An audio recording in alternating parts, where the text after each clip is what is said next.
A stage 4 brain cancer, a career on pause, then a comeback that took a 30K region to tens of millions. Today, David Reyes shows us why clarity and heart beat chaos every time. Welcome to the NeuroLeadership Edge Podcast, brain science for bold leaders ready to master their mind and own their voice. I'm your host, Claire Hayek, neuroleadership expert and founder of Mind, Soul, Purpose Team Building. So by the end of this episode, Leading with Clarity and Heart, you'll know how to stay steady under real pressure, lead people with purpose, not panic, no panic here, and give your team the clarity that speeds everything up. Without further ado, let me introduce our guest. David Reyes is a senior sales and business development executive with over 18 years of experience building high-performance teams, leading international market expansion, and delivering multi-million-dollar revenue growth. Known for crafting scalable go-to-market strategies and forging strategic partnerships, he has successfully launched and grown business units across LATAM, North America, and beyond. Pretty special guest, don't you think? David brings a blend of strategic vision, operational excellence, and people-first leadership that drives sustainable growth while inspiring teams to exceed their goal. David, welcome to the show. Thanks so much, Claire, for having me. Yes, thanks for accepting to be on the show. I mean, you have such an extensive experience. This was really relevant for me, for you to be here, because you have so much to share with us. Your story really touched my heart, and I'm looking forward for all our listeners to get to know you better and basically learn from your insights. So let's dive right in. I want to know, I think, you've gone through a lot with stage 4 cancer. I kind of gave it away at the beginning, but I still want to ask you, what was it that really shaped how you lead today? Whether it was a stressful event you went through or a career change, please tell us more. Yeah, I would say, surviving cancer was a big shift for me. It was a moment that, instantly reframed my perspective on leadership, business, and life. Fighting through the challenge taught me the power of clarity, resilience, and focusing on what fully and truly matters, which is people and purpose. I found that sometimes as leaders, sales leaders, we miss our primary job, which is two things. I think is the first one is to remove obstacles, to stop our team's ability to succeed, to help them to succeed, and the second is to empower them to reach their full potential. So And if we yeah, can talk a little bit more about your cancer, if you're comfortable yeah. sharing that with us, when you're diagnosed, I mean, what went through your mind? You were successful then. I mean, you had a big job. And what happens as a leader with It- all these responsibilities, and you get that? And I can't even imagine. I know a lot of people that have gone through cancer, even in my family, and still I can't even imagine with somebody in your position and responsibilities. What does it do? What's that first thing that comes to your mind when you see something like that, and when you experience something like that? yeah, the first thing is what compromise and partnership you have with the company, because that means that you're going to be gone, and Mhm. then you're going to lose the opportunities, the revenue impact, and everything, and then your family too. What does it mean for you as a head of household? Having a wife, kids, and everything. It just I feel like your personal and professional life just clash and Falling gets apart in a way. chaotic. Yeah, Yeah, yeah, yeah. Yeah, so you're obviously here with us and you're healthy. So yeah, you've beat cancer. So I yeah. mean, this is huge and so inspiring. And I haven't even scratched the surface yet. So just teasing the listeners here about your career. But just a quick 60-second brain tip, if I may, for all of our listeners. Obviously, in high pressure situations, whether you find out something horrible is happening, or a project is going to hell. I mean, who knows? We all go through challenges at different levels. What really happens in your brain now, the stress is completely at a high spike. You can use a simple physiological sigh. 2 short inhales through the nose, 1 long exhale through the mouth. So, and you do that 3 to 5 rounds. What that does, it really dials down the body's alarm going, that's kind of ringing and going fast. So what happens is you bring it back to your prefrontal cortex that can think again, because otherwise we're just completely freaking out. We're in our amygdala or other areas in the brain, and we're not thinking properly. The CEO of the brain, the prefrontal cortex, is no longer operating. So when you do that breath, so the two inhales and the long exhale, kind of like a sigh exhale, do 3 to 5 rounds. That really helps you just refocus and stay in your decision area. And before you speak or make a decision, and if somebody's right in front of you, just throw that at you. You could do that. Just take 5 seconds and do it in a very subtle way. Everybody sighs all the time, so it's nothing embarrassing. You'll be surprised what that does. So this has actually been proven with a study done by Stanford. They did the research on the exhale heavy breathing and how it really affects the mood and puts that back in our prefrontal cortex. But enough geek talk. I'm an engineer, as you all know, and I love to geek out on neuroscience. So you don't have. Well, that's really good. Actually, I do it yeah. for you. I think one thing that I discovered is that the brain is such an amazing machine, and I mean, taking those steps to learn how to like take a break and restart whatever it is happening is actually meaningful, especially in sales. I mean, that's huge. We deal with so many things, so that's a good tip. Thank you. Yeah, no problem. And I mentioned another one quickly. David, this is your fault because you're encouraging me.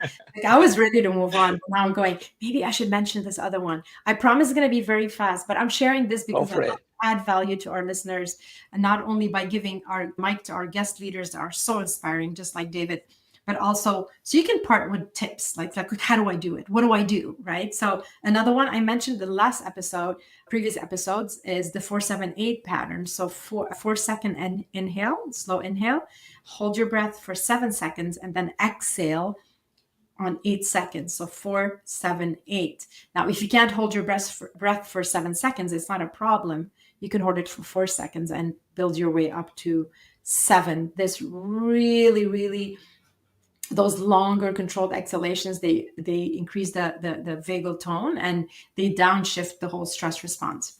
So enough about neuroscience for now. But yeah, do you try that? Let me know how that goes. And I know it helps me a lot, especially in the morning, to help me refocus. And 4-7-8 right here. 4-7-8, you got it. You got Yeah. it. Tell me about the mindset shift or a lesson that helped you as a leader, helped you show up differently, regardless whether it's cancer related or not. But what did you have to change? Yeah, as I was saying, that the human brain is a fantastic machine.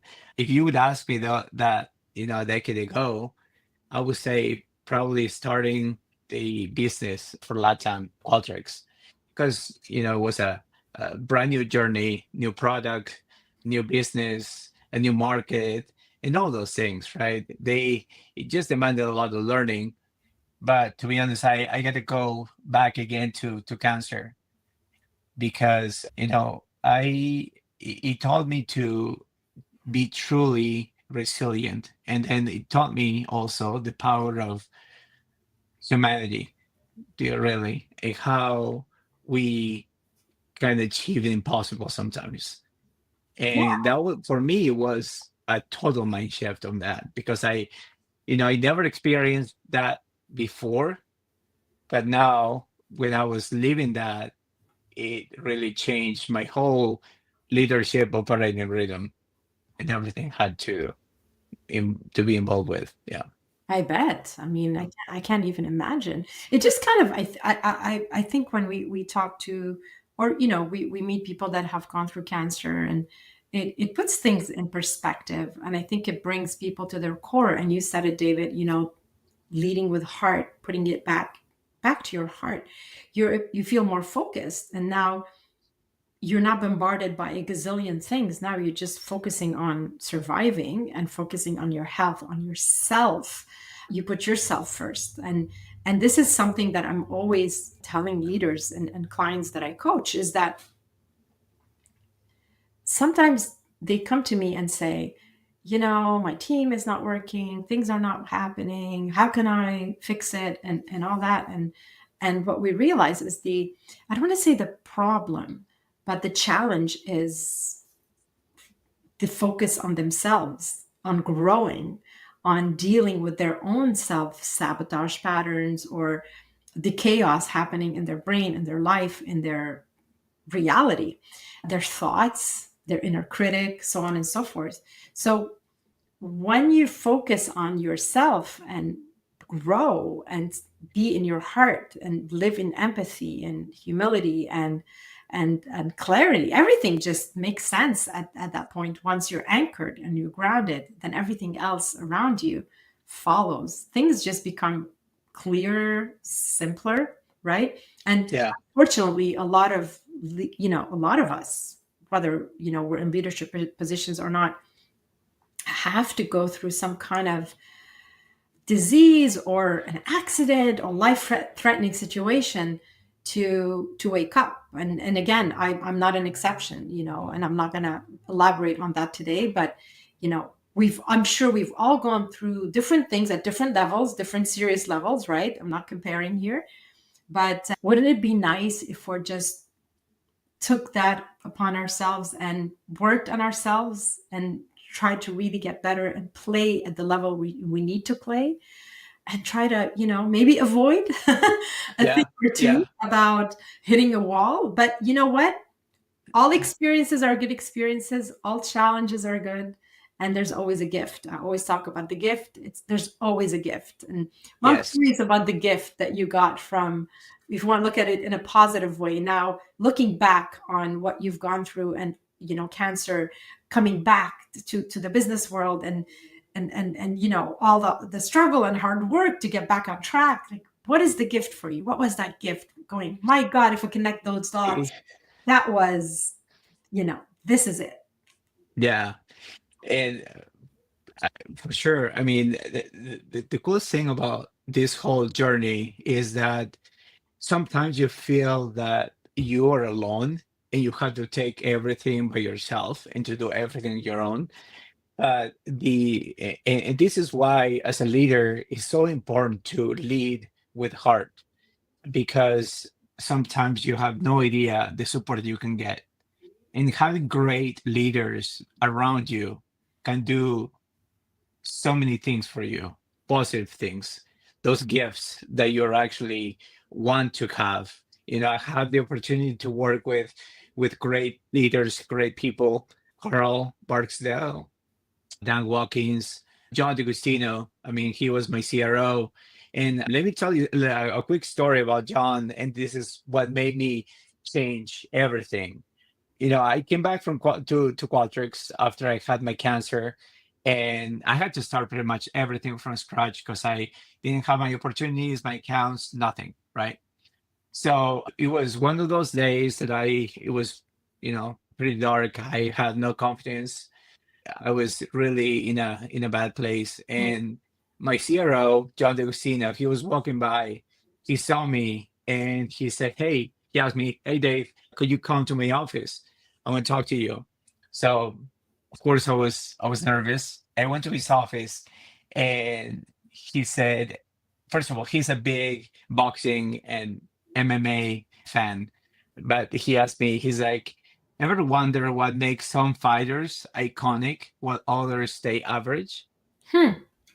And then that made me think. So I was like, well, I don't really know. And then he's like, It's about how they get up. Every fighter fails eventually, but the great ones rise.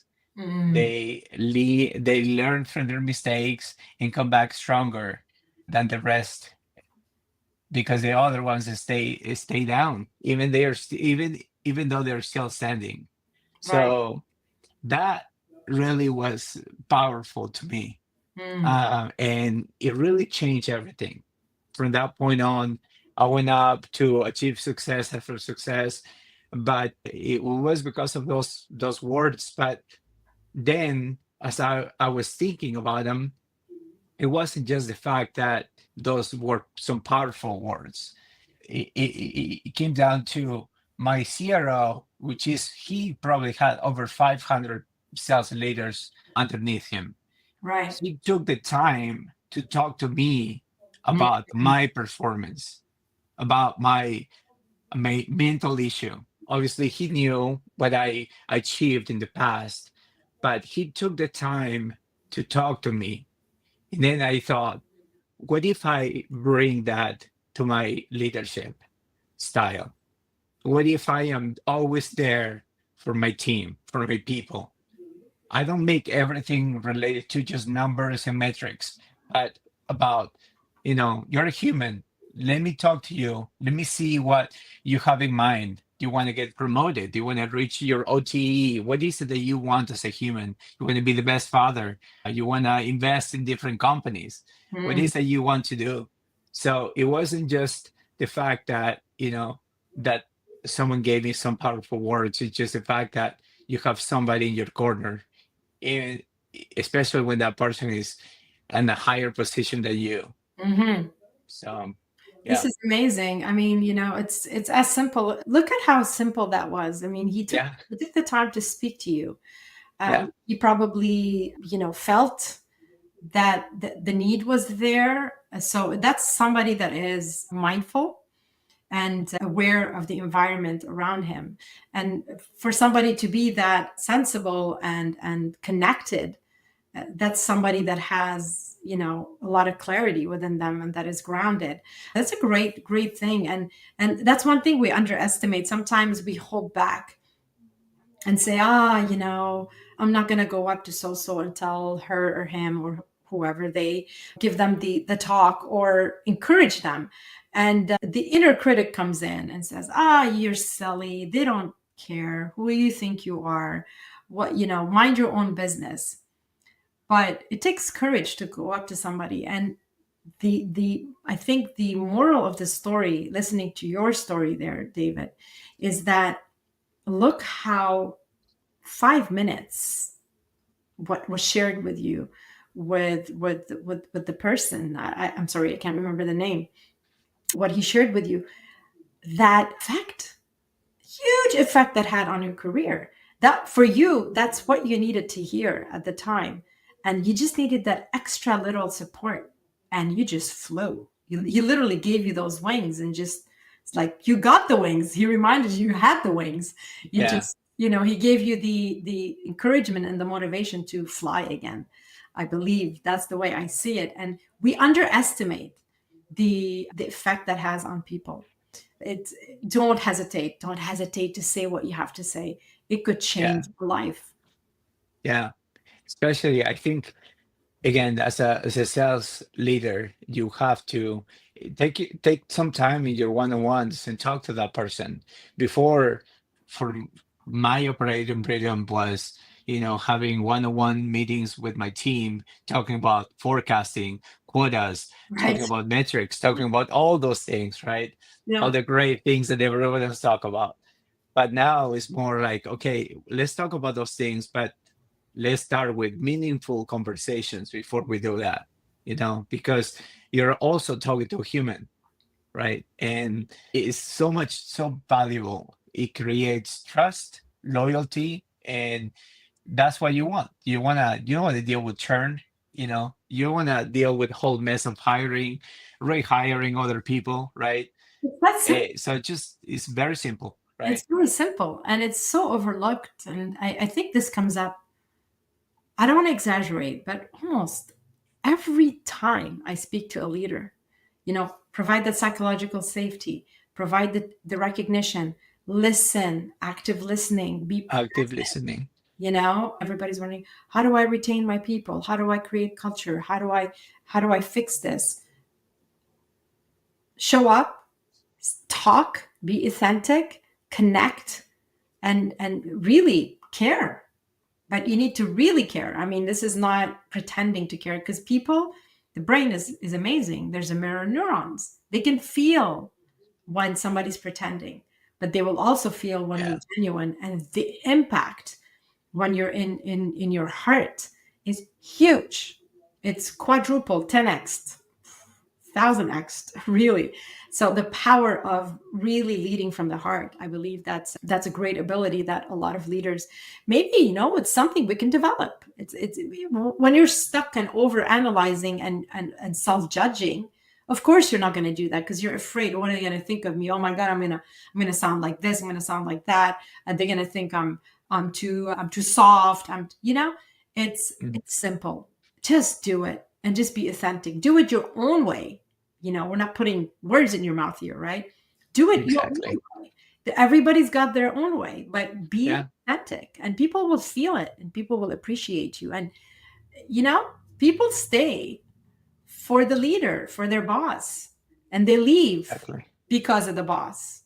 So keep that in mind. So let me bring you to the next thing here. I am dying to share this with the listeners. So I know you've got a line that I love: make deposits before you ask for withdrawals. So tell me a little bit about this, and what does a real deposit look like on Wednesday afternoon? Give us an example.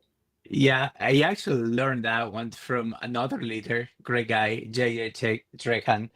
So what it means to make deposits is you can always be there to help, whether it's for people on your team, prospects, your champion. You're always there to provide information. If they ask you for something, you're always there and you're present. But when it's time to ask for something valuable, because of all those little deposits that you have been making for the past few weeks, months or so, is you're more comfortable to ask for a withdrawal. Right. And it works every single time.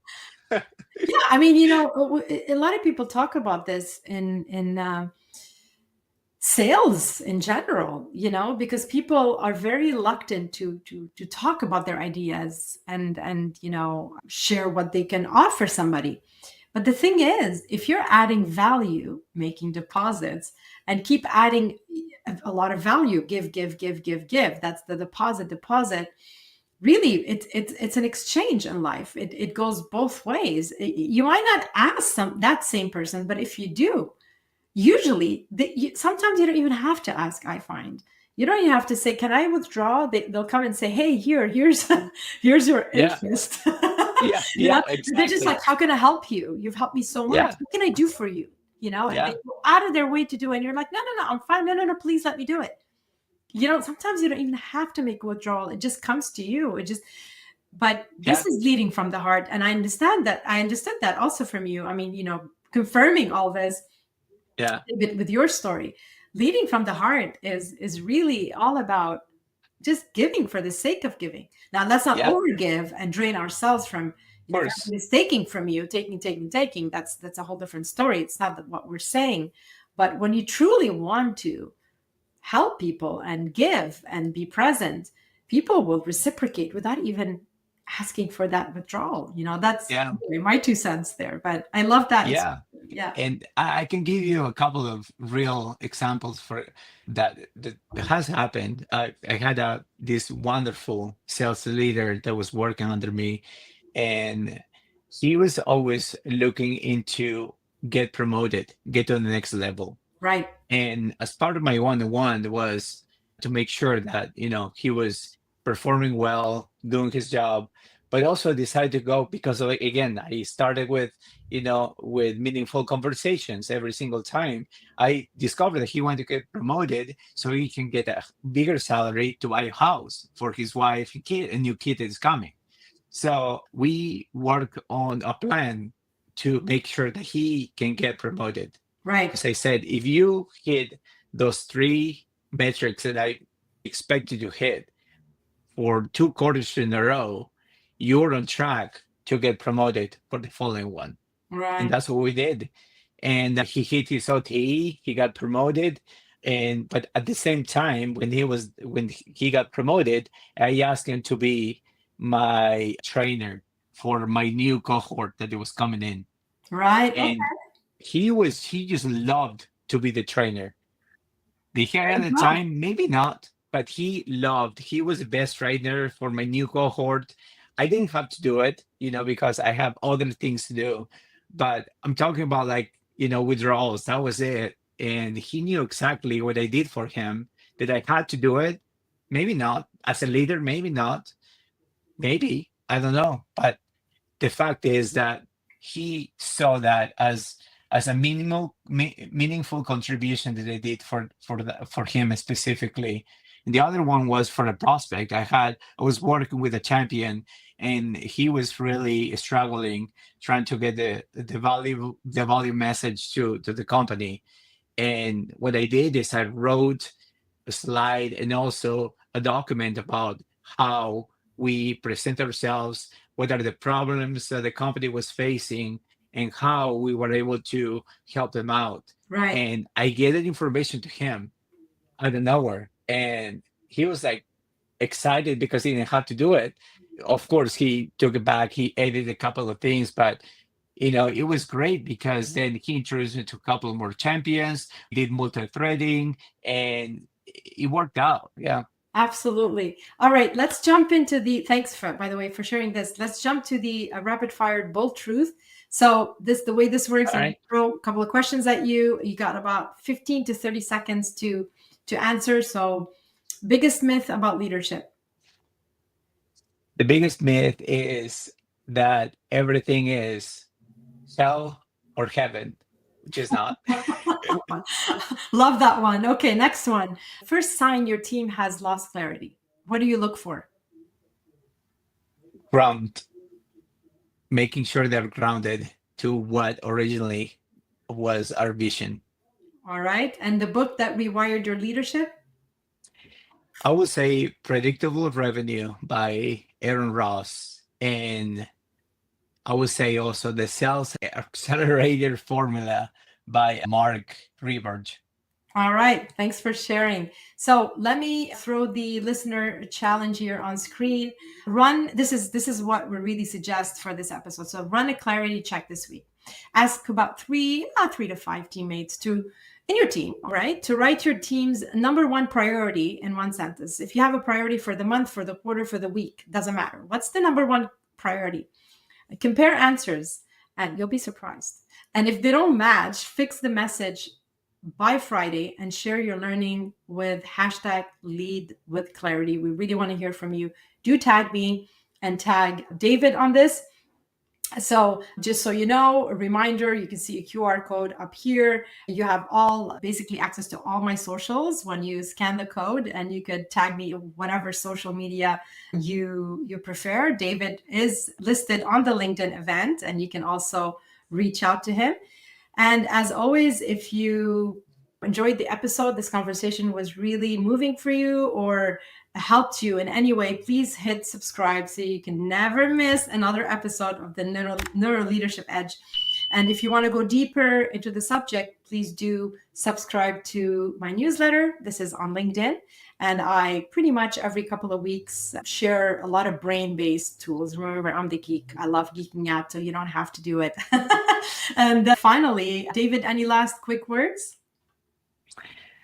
Just make sure that you're also dealing with people, and you always need to lead with a heart. Yes, I love that. Thanks again for joining us, and thank you for listening, everyone. Lead boldly, stay human. Remember,